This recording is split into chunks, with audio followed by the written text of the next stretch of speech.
On this episode, we're going to talk about crash diets and summer shortcuts.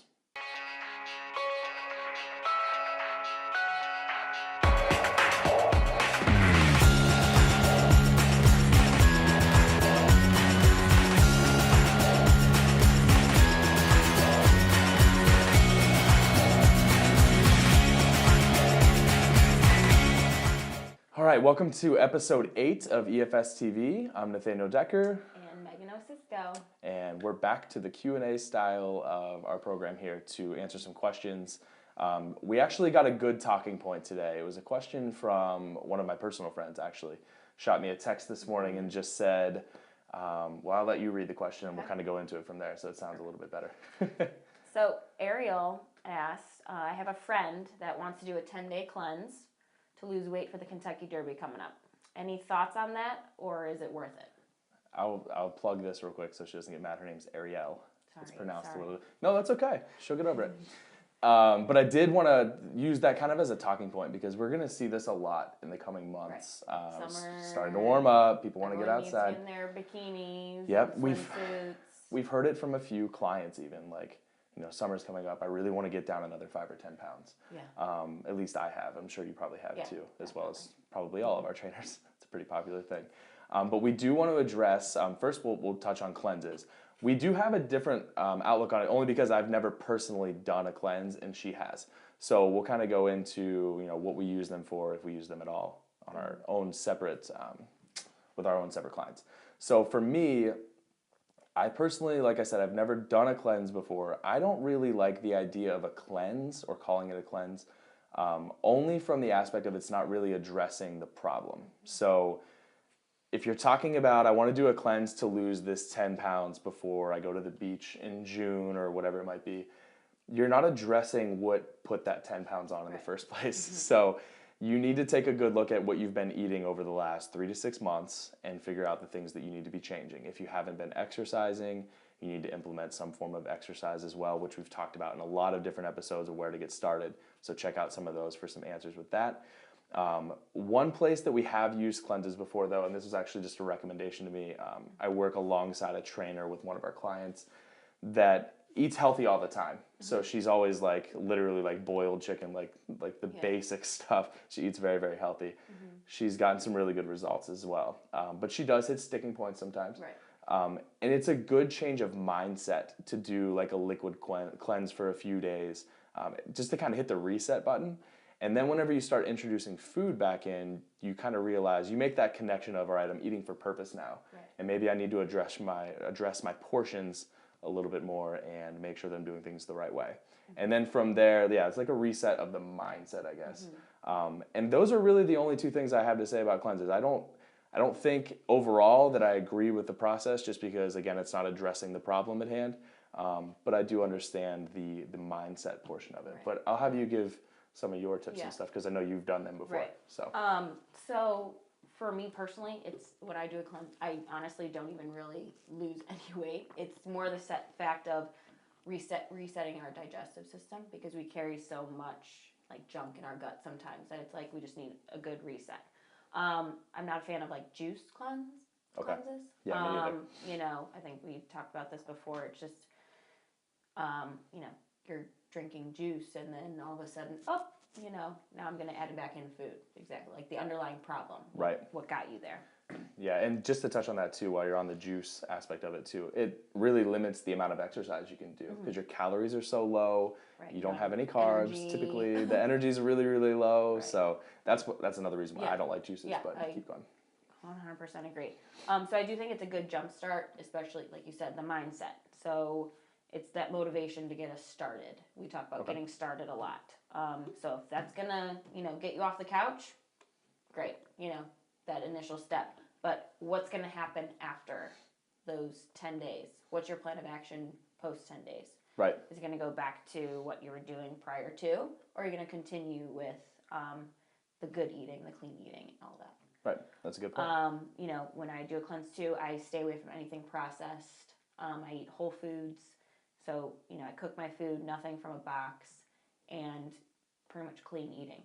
Make sure I'm getting enough water intake to flush out all the toxins that you've like put in your body over Right. the past See, and from however long. in taking that approach, you're addressing the problem, right? Yeah. And that's the difference. If you're going to do a cleanse to lose 10 pounds for an event that's coming up, you're not taking the right approach. You already have the wrong mindset. Yeah. So you really need to take a look at what you've been doing, address those things, and act accordingly. Yeah, I agree. That's a good answer to that question. Hopefully it doesn't rub them the wrong way, though, because if they've already started, they're probably not going to like that answer very much. All right, so we want to take this time, though, to get into different shortcut myths and things like that that come up, because we hear a lot of different approaches that are way, way, way wrong. When you go into summer months and they're like, all right, I want to lose 10 pounds as fast as I can. Because they have a vacation in a week. Right. Or you hear it a lot with brides. Go to the pool on Saturday. Yeah, or brides that are like, I'm trying to get in shape for my wedding. I need to lose 10 pounds this week. And it's like, whoa, okay. Yeah. First of all, think about that 6 months prior to whenever you have these events coming up so you can do it the right way. Yeah. That's going to be an important point. But one thing that I want to touch on, because I see this a lot, and I've actually even done it myself. I'm guilty of it as well. But trying to do 0 carbs for like a week or a week and a half, which is crazy, crazy hard. You're going to lose weight if you do 0 carbs. I promise that that'll happen. You will lose weight, but it is not sustainable. And whenever you start to add carbs back into your diet, your body's going to store all of that because you haven't been feeding it. Right. And then what happens? You store that as fat. Yeah, and if you're not burning it off by doing something, then it's just going to sit there. Right, exactly. And the biggest problem, I know we've touched on this in other episodes too, is most people eat their carbs in the evening. Yeah. When they get off work, they'll sit down, they'll eat their carbs, and they'll think, well, it's good carbs. But then you're sitting around all day, and you're going to sleep, and you're storing that as fat. So the 0 carb thing does not work. Do not fall into that trap. It's good to cut back on your carbs and to make sure you're eating the right kind of carbs, but to go 0 carb is not a good idea. Yeah, exactly. Carbs are the things that fuel our tank. So it's our energy. Right. So another kind of myth we want to touch on is if I do a bunch of ab exercises, I'll get a six pack. Right. Yeah, that's interesting. First of all, and I just had this conversation with one of our trainers the other day. You will not catch me doing crunches trying to get abs. It doesn't work that way. I do core exercises to build core strength. So when I'm doing heavier lifts like squats or tricep push downs and I need to stabilize my body, it keeps you from shaking so much, right? If you have that core strength, which is why I do core, which is still not as much as I probably should.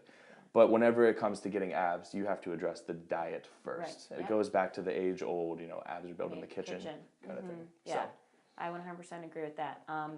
Training your body as a functional movement, you're going to cut down the lean body mass everywhere. It's just going to function better as a unit. Right. So focusing just on ab exercises is not really that great. Right. And you're not burning a ton of calories doing it either. It's it's a smaller group of muscles anyway, so you're not burning a ton of calories. You'd be better off doing some burpees, push-ups, squats, lunges, things like that in order to show your abs as long as you're addressing the diet. Again, it all comes back to the diet. So, cool. All right, and we want to talk about our quality of food. Yeah, that's a really good one. So, and it's funny, we were joking around before the episode, but like if you're adding in carbs, because you're going to come across a lot of articles if you're researching nutrition where you're like, all right, you need to add carbs for your workouts so you have more energy, or maybe you need to cut carbs or whatever the case may be. Let's just say that I need to add 50 carbs to my diet because my energy's low and maybe the diet has just been draining on me and my energy's low. I need to add some carbs in. Do not look at the back of a can of pop or soda if you're not from Ohio.